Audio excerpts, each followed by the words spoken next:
नमस्कार क्रिकेट प्रेमींनो, मित्रमैत्रिणींनो, कसे आहात तुम्ही सगळे? एलिमिनेटर ज्याला म्हणलं जातं म्हणजे कोण?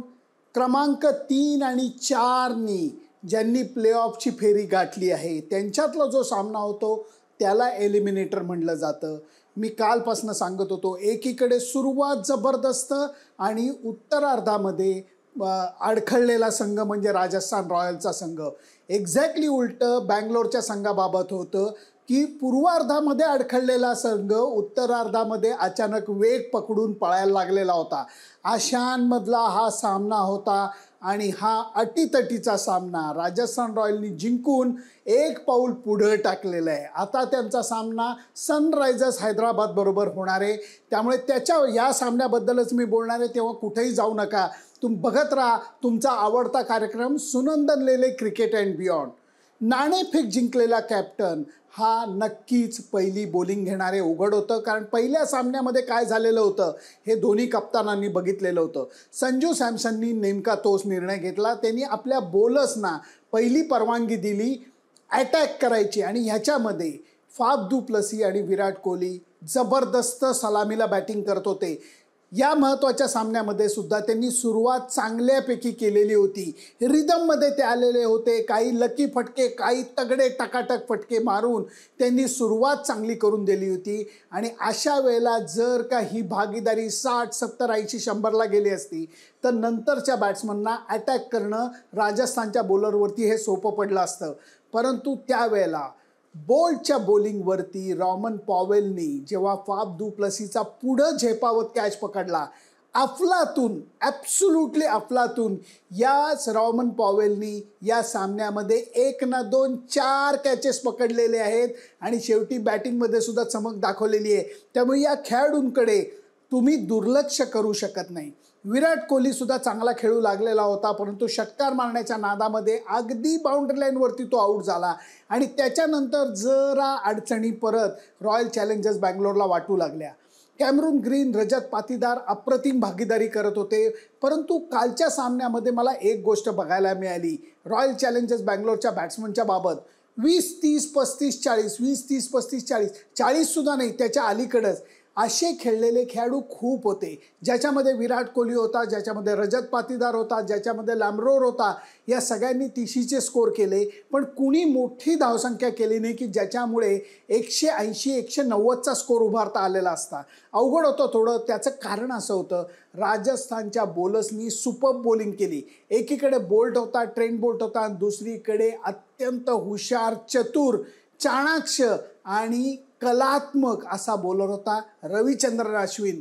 चहलला विकेट मिळाली महत्त्वाची विराट कोहलीची, पण त्याच्यानंतर अश्विननी ज्या 4 ओव्हर टाकल्यात, अफलातून 4 ओव्हर्स टाकल्यात आणि त्याच्यामध्ये त्यांनी कॅमरून ग्रीन आणि त्याच्यानंतर ग्लेन मॅक्सवेल यांना पाठोपाठच्या बॉलवरती आऊट काढलं. हा ग्लेन मॅक्सवेल खेळाडू समहाव मला अजिबात झेपत नाही. IPLमध्ये तो गेले कित्येक वर्ष खेळतोय, विविध संघांकडनं खेळतोय. एखाद दुसरी खेळी सोडली तर तो नेहमी पचकतो. अत्यंत हॉरिबल शॉट मारून तो आऊट होतो. अगदी त्याचे पाठीराखे सुद्धा म्हणू शकणार नाहीत की कालच्या सामन्यामध्ये पहिल्या बॉलला त्यांनी मारलेला शॉट याचं कोणी समर्थन करू शकत नाही. बॉलिंग करत असताना कधीतरी तो चमक दाखवतो, फिल्डिंग चांगली करतो. काल ती सुद्धा त्याला जमलेली नाही, कारण महत्त्वाच्या क्षणी त्यांनी झेलसुद्धा सोडलेला आहे.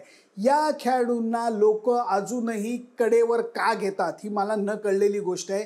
त्याच्यापेक्षा नवीन जे खेळाडू येत आहेत त्या खेळाडूंना संधी द्या, जे जास्त चांगली कामगिरी करू शकतील.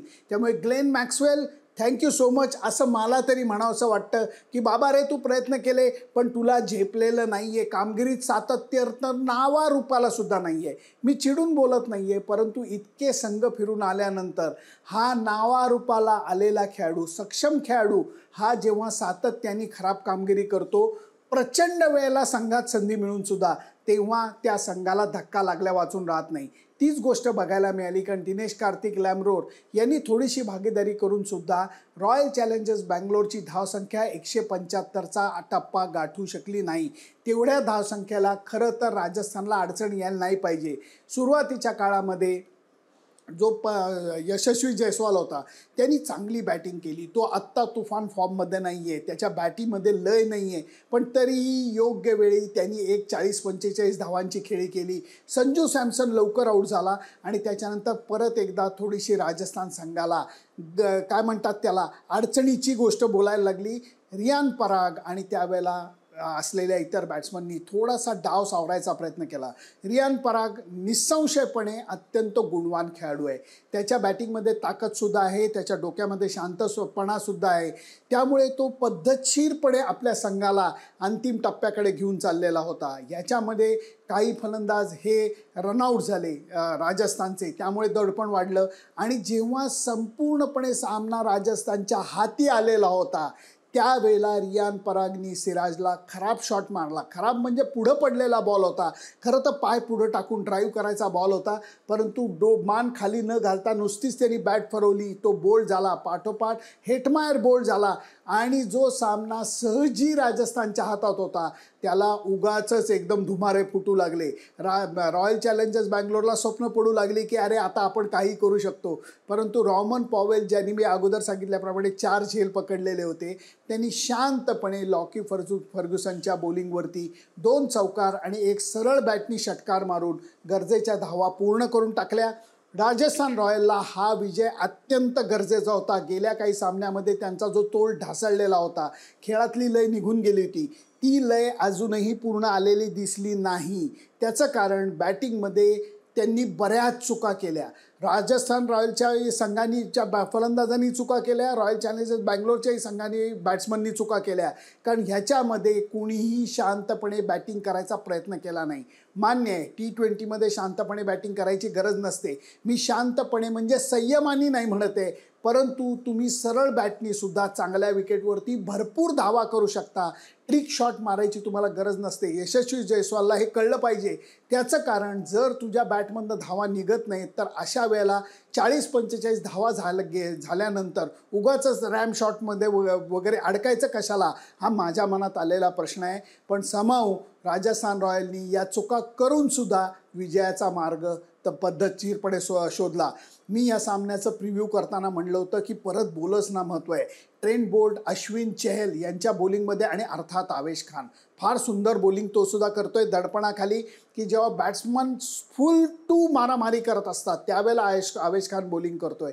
त्यामुळे राजस्थान संघाला योग्य वेळी योग्य परिणाम साधता येतोय. अजूनही त्यांची चांगली बॅटिंग होत नाही आहे, तरीही त्यांनी बँगलोर संघावरती मिळवलेला विजय हा कमी लेखता येणार नाही, कारण गेलेली लय थोडीशी त्यांनी परत मिळवलेली आहे. मी बँगलोर संघाबाबत एवढंच म्हणीन, वेल प्लेड, कारण प्रयत्न त्यांनी प्रामाणिकपणे केले. शेवटच्या टप्प्यामध्ये त्यांनी जी मुसंडी मारली ती लाजवाब होती. विराट कोहलीनी जी बॅटिंग केली त्या सातत्याला अक्षरशः सॅल्यूट करावासा वाटतो, कारण किती सातत्य एका माणसाने फलंदाजीत दाखवावं. हेच सातत्य रोहित शर्मा, सूर्यकुमार यादव, ईशान किशन यांना मुंबईकरता दाखवता आलेलं नाही आहे. त्यामुळे मुंबई इंडियन्सच्या अपयशाबाबत अजून एक पॉईंट मांडावासा वाटतो. एकीकडे सगळेजण म्हणतात हार्दिक पांड्या निर्णय चुकला, पण दुसरीकडे मुंबई इंडियन्सच्या बॅट्समननी त्यांच्या संघाला सपशेल नाराज केलेलं आहे, निराश केलेलं आहे आणि या अपयशामुळेच मुंबई संघाला दणका खायला लागला. एक्झॅक्टली उलटं रॉयल चॅलेंजर्स बँगलोरचं आहे की विराट कोहलीच्या सातत्यामुळे, रजत पाटीदारच्या मधल्या फळीतल्या चांगल्या बॅटिंगमुळे आणि फाफ दु प्लेसीनी बऱ्याच सामन्यामध्ये सलामीला विराट कोहलीला दिलेल्या साथीमुळे त्यांचा संघ या टप्प्यापर्यंत निदान येऊ तरी शकला. म्हणून मी वेलप्लेड म्हणतो RCB संघाला. परंतु माझं मत पहिल्यापासून होतं ते राजस्थान संघालाच होतं, कारण त्यांची बॉलिंग चांगली आहे. बॅटिंगमध्ये त्यांच्या दम आहे, पण बॉलिंग चांगली आहे, म्हणून माझं त्यांच्याकडे मन जास्त झुकतं. आता जो सामना होणार आहे तो सनरायझर्स हैदराबाद आणि राजस्थान रॉयल यांच्यामध्ये सामना होणार आहे.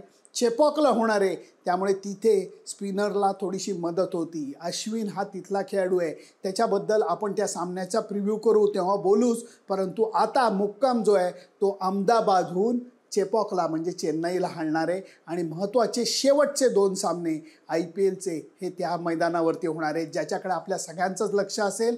म्हणून मी म्हणतो की राजस्थान रॉयल्स यांनी गेलेला तोल सावरलेला आहे, थोडीशी लय परत मिळवलेली आहे आणि आता ते सनरायझर्स हैदराबादला भिडायला सज्ज असतील.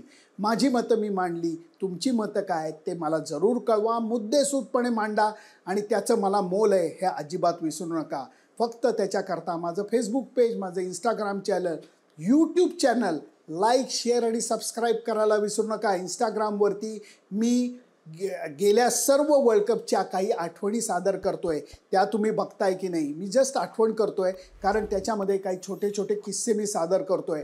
पहिल्या 2-3 क्लिप ऑलरेडी आऊट झालेल्या आहेत, त्याच्याकडे लक्ष द्या कारण एकूण 10 क्लिप मी शूट केलेल्या आहेत आणि नंतर माझा प्रवास अमेरिकेकडे चालू होणार आहे. त्यामुळे भेटूयात आपण परत. ही जी महत्त्वाची मॅच आता होणार आहे राजस्थान विरुद्ध हैदराबाद त्याच्या प्रिव्ह्यूमध्ये. Bye bye.